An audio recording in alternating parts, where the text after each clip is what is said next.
Watching TVC Breakfast is not time for us to look at what the papers are reporting. First, we have a peek through what the papers are reporting. The Nation newspaper is the first with the headline, Hunt Down Terrorists, Tinubu Orders. And the next newspaper definitely is, just a second, is the Blueprint newspaper. Tinubu orders manhunt as terrorists kill 42, abduct scores in Niger. Bago urges calm. That's Governor Bago urging calm. Airstrikes killed 23 fleeing bandits in Kano. The Daily Times says terrorists kill 42, abduct scores in Niger State local government areas. And this Nigeria also reports on insecurity. Terrorist strike, Niger community market, kill dozens, abduct many. Attackers struck from forest residents. Tinubu orders manhunt, rescue of victims. And the next newspaper is the Hope newspaper. Counter-terrorism. Airstrikes kill 23 bandits fleeing Kano in the aftermath of Shanono Sanyawa military offensive. JTF tracks, trails, assailants deep into Kisina communities. Next is the Leadership newspaper talking about the tax laws. New tax laws. Tinubu rejects call for delay, insists implementation begins January the 1st. The president says no substantial issue established that warrants reform process disruption. Next is the Punch newspaper. NNPC subsidiaries debt balloons 70% to 30 trillion naira. Only 8 of 32 subsidiaries remain free of intercompany debt. NNPC owes units 20.5 trillion naira amid asset sales, the sales plan. And Nigeria News Direct, 2026, Cardoso reads Riot Act to irresponsible fintechs, vows crackdown on poor governance as CBN pledges refined inflation targeting framework. And the Platform Times, politics of things, WAEC controversy rocks Ekiti as parties trade blame over deputy governor. Opposition questions Afuye's qualification. APC dismisses claims as political distraction. And the Nature News newspaper, Gambia renames Varsity's Agric School after former AFDB, that's African Development Bank President, Additional. And last but not least is the Sport and Live. Shell declares, this is so ambitious. My dream is to beat Mozambique, wants 80% possession. Beating Mozambique 5-0. These are the Rias people. They want us to beat them blue-black. And that's what we'd like to see. We'll be doing this with my colleagues, Olamide, Ria, and indeed our in-house analyst, Shegun Shomi. Good to see you guys once again. Good to see you. All right. So, Olamide, let's get down to brass tack. Look at the Nation newspaper saying, hunt down terrorists. Tinubu gave the order. And the Blueprint newspaper also says the same thing. Tinubu orders manhunt as terrorists kill 42 abduct scores in Niger. We didn't love to talk about insecurity. We want to talk about the security of the Nigerian nation. But then we see that as these enemies of Nigerian state are doing this, the Nigerian government is also cracking down on them, so much so that some are being arrested, some are being tried, and also some are being, neutralized. Absolutely. It's a shame to see that I believe about almost a fortnight ago reported that the students that were abducted from St. Mary's Catholic School were released. And what I'm noticing is a very troubling pattern. The moment we make gains and we have good measures, schools being reopened, the markets being reopened, people get a semblance of safety. Insecurity rises again. And that makes me feel like these terrorist groups, they are really focused on undermining our public trust in the government. I think when we read the reports about Niger, how they came in from the forest, how they came in from the rural areas, the areas in which we don't have as much surveillance. And I think this just really highlights the importance and the urgent need for the president's reform in regards to the forest guards. It's very, very urgent. And he was right and he was forward thinking when he said we need to implement that. Absolutely. More than ever, our forests need to be covered because this is where these hideouts are. Surveillance is showing. Absolutely. It's a shame. Absolutely. Ria, unfortunately, last year you were saying that I don't want to come back here talking about insecurity, but it's good that we know that the government is also cracking down on them. But where this has happened, I think Bogu local government, and that's a very far place, is the largest of the local governments in Nigeria. And this is not the first time something is happening around that place or that environs. And I said it before we ended the year. It's really painful that we're starting 2026, we're still speaking about insecurity. I know that, the federal government is making a lot of bold moves, but if there's anything I'll say, I think we really need to do more. 42 people killed killed, a lot of people now taken captive. We're talking about the market. Now, you bring fear in people that I cannot even go to the market and shop peacefully and go back home. This is quite scary. And knowing the fact that before we ended 2025, we kept on talking about the rise of insecurity, but we saw that the federal government was trying, the new service chiefs and all of that, forest guards, state police, but we keep it's reoccurring, and it's a big problem for us. I know that Imara Bago made a statement, but it's more than just statements. It's now making bold moves to make sure that this doesn't happen again. Because I tell you what, come 2026, people are tired of hearing, oh, my condolences to you. What are we doing to make sure that it doesn't happen? Are we being proactive? That's Enough. That's right. Mr. Shomi, if you look at Bogu local government, is so large, and Nigeria alone, it's very, very huge when it comes to geographical, landscape of the Nigerian nation. Is it so difficult to police the Nigerian borders and ensure that we decimate, in fact, completely neutralize these terrorists? How far have we gone? Oh, Nigeria is a very big country, no doubt about that. We've seen several steps being taken, by federal government. Importantly, we must not overlook the issue of forest guard. 7,000 forest guards to be concentrated mostly in Northwest and Northeast would go a long way to tackle the terrorists. Don't forget they're moving in from the thick forests, in remote areas, and therefore is not only to be able to monitor them, the DSS will be able to pick up intelligence and then coordinate with the military and the Nigerian police force to ensure that these terrorists are dealt with. And another important thing which happened last year was over the issue of labeling kidnappers and bandits, as terrorists, which in reality they are. So for me, the military will now have a free hand to be able to move against them rather than being restrained, thinking it's a policing duty to deal with bandits and kidnapping. So they will now be able to move in, with maximum force to deal with them. The important thing, again, the third issue we need to take note of is the fact that the issue of state police, like we are, highlighted, we should know where it is currently. The National Assembly have played their role. The federal government has expressed their interest, their desire to see this in operation. That's right. But the problem is with the state houses of assembly. The ball is in their court to now pass it. Don't forget, you need two-thirds of the state houses of assembly to approve it before we can move forward. Absolutely. And part of the problem is that they need to establish the protocols, the modalities for the implementation of state police. It's not the federal government that will do it for them.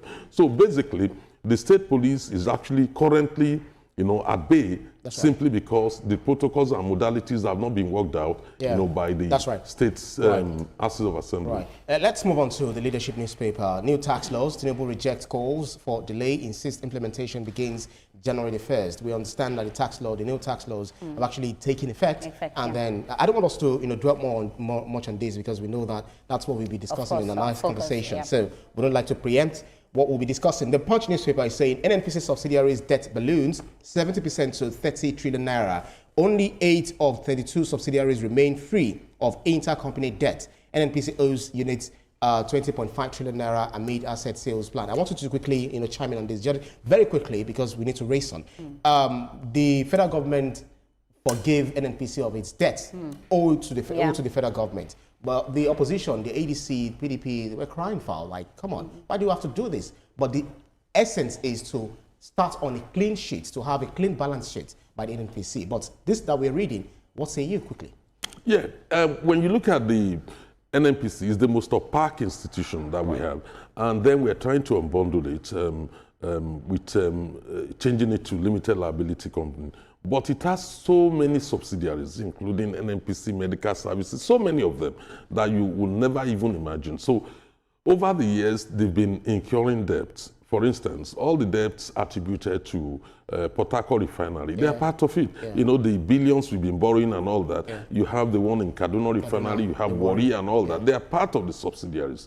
And they've all gone into debt. We've not been able to recover the money we invested, not to talk of the issue of making profit. So a lot of it is due to suspected or alleged corruption, which the appropriate authorities are looking into. So therefore, all these debts are there. They are owned to the parent company, the NNPC, and over a period of time, it has accumulated, to a huge amount of money. We'll see what happens. Olamide, let's move on to the Nigerian News Direct, and this is speaking to the fintech, the financial sector. 2026, Cardoso reads Riot Act to irresponsible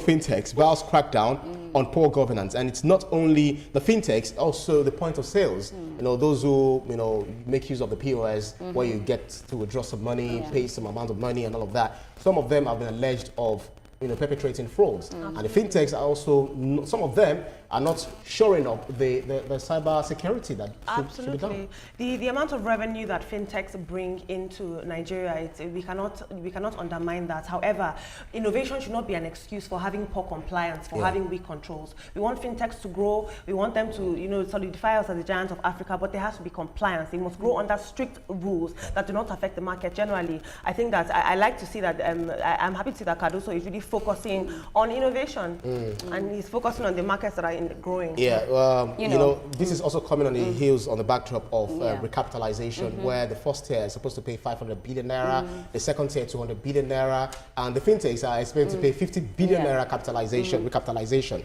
But, you know, now given this Riot Act, I know that the like of all these PDATs, if you know what I'm saying, they need to get serious. I was just about to, you know, say something on this, especially the POS. I think that there's a lot that needs to be done to regulate the POS. That's because right. even this December, I can tell you, not just me myself, I know people that have been frauded from POS. Yes, I'm telling you, even me myself, let me say the truth, I was one of them, and I told myself that I will never use POS again this 2026. So I think that that's what I something do is I just do transfer from my phone. I don't give anyone my card.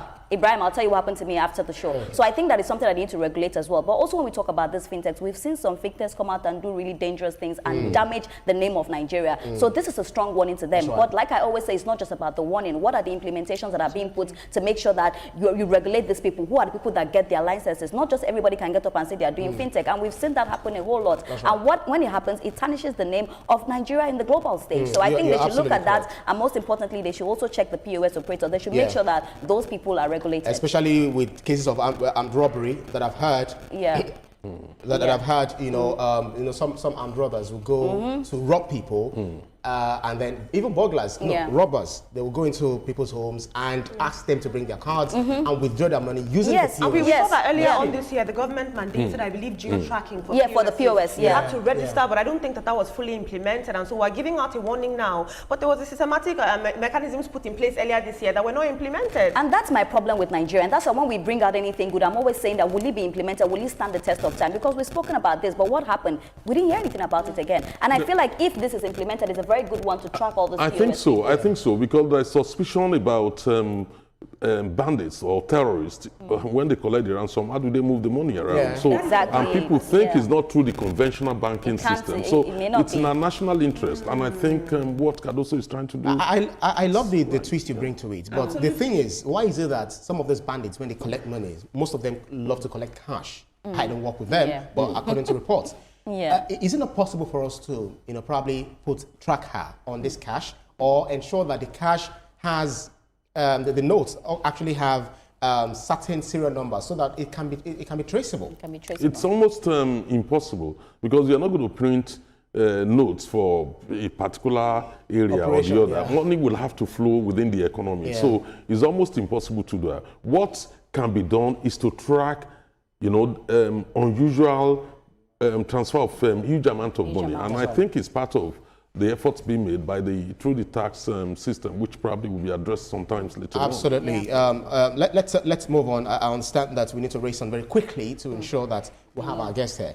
All right, the Platform Time says, you know, why controversy rocks Ekiti as parties trade blame over deputy governor. Opposition questions Afuye's qualification. APC dismisses claims as political distractions. I know you would like to talk about that. It is not the first time they are bringing this up. No, the fact of the matter is the minimum required to contest election, either as governor or anything, it's SCUSAD. And she went and she had 2 credits as alleged. They alleged that she had 2 credits. I think in literature in English and economics, and 2 passes in mathematics, mathematics and history, and they're contesting that. The fact of the matter is she's eligible to contest for the election. That is the truth of the matter. Most definitely, as you said, because one thing is you need your O-level result. As long as you have that, she has 2 credits. in economics and literature in English, and 2 passes in mathematics and history. Okay, so but the thing is, the concern is that we see Ekiti as intellectual giants when it comes to professors. That's produced professors. Fountain of knowledge. Fountain of knowledge. That's actually what it is. So that's why they're saying, come on, it's a slight on people like that. Very quickly, so that we raise it. Well, if that's what they said, but at the end of the day, like he said, she had her grades, But when it comes to political things like that, opposition will definitely talk. They'll say one thing, they'll say another thing. They'll look for loopholes. But I think that if she had those grades, she's I do not know whether Ria, Mr. Shomi, and Olamide, you are also supporting what Shell is saying on the what's it called, Sporting Life, that he wants to see Nigeria beat Mozambique, black. Mozambique is 1, 2, 3, 4, 5, 6, 7, 8, 9, 10. But he's saying that we can give them half of the spellings of their name. That is 5-0. Do you also agree? I agree. When it comes to Nigeria and matches, I think I'll agree because our Super Eagles are now picking up. So they are saying 5-0, right? Yeah. But 5 is too much. Let's not reach. Let's say 2-0. Ria is being conservative. Let me start 2026 well. Let's say 2-0. You like to see that as well? I'll be comfortable with a 3-1 result. That's 2-0 margin. We should beat them. Just like so that we just beat them. The guys are getting better. That's and right. no doubt about it. The coach is getting better, and let's many pay them. people are Let's very make sure hopeful. that we pay them. Let's make sure that they get Absolutely. what they We keep our fingers crossed. Yeah. All right, then that's about it for the newspapers up for review this time round. Still to come.